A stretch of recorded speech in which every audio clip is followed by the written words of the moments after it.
Sir, I have heard the views expressed by honorable members in connection with the bill under the consideration of the House. Of course, I think careful consideration should be given to the various points raised by the honorable members during the discussion. So far as I am concerned, the bill has two main objects in view. They are the abolition of managing agency system and the doing away with the contribution to political parties made by the companies. So far as contributions to political parties are concerned, a firm decision will have to be taken and the companies should not be allowed to make contributions for meeting the expenses of election. The company law can be amended in a suitable manner to achieve the purpose. As the honorable members are aware, there are private firms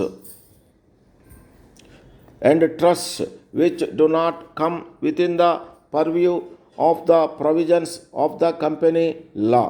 In this connection, we must remember the fact that the controlling of these bodies is not an easy matter.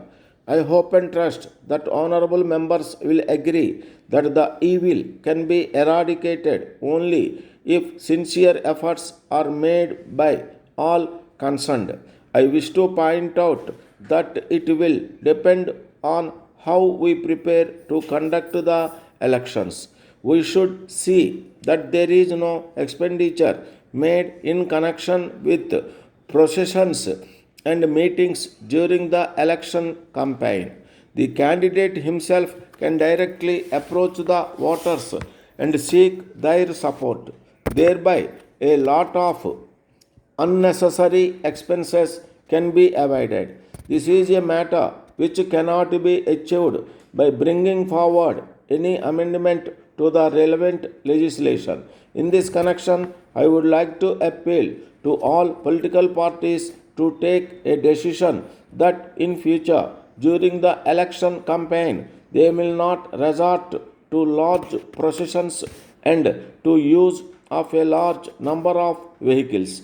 Only in this way we can serve democracy and create an atmosphere about which several honorable members have spoken. All the political parties should come forward to reduce the expenditure made in connection with the election campaign. It will be sufficient of the candidate and one or two of his supporters go and seek the support of the voters. So far as the managing agencies are concerned, the government wants to do away with this system gradually. Even if the amendment is made as suggested, we cannot eradicate the evil completely because many of these firms do not come within the purview of the company law.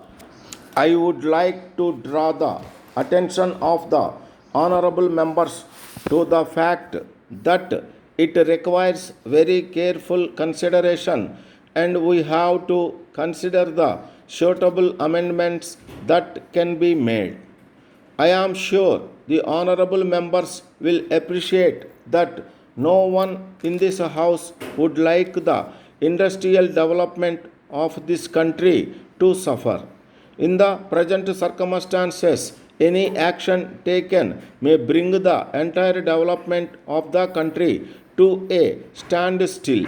I am also certain that this is not the intention of the honorable member who has moved this bill.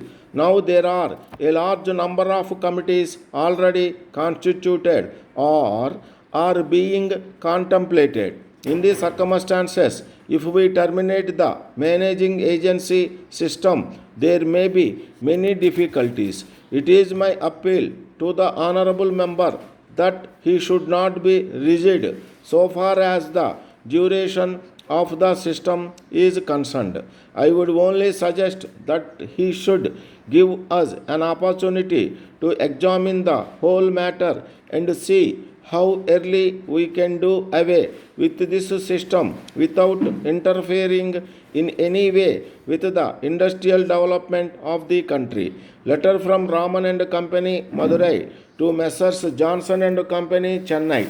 Dear sirs, we thank you for your kind letter received last week.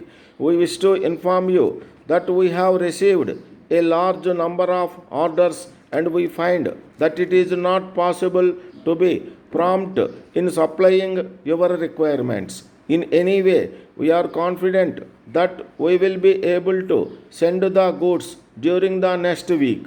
We hope that you will put up with this slight delay in the special circumstances mentioned above.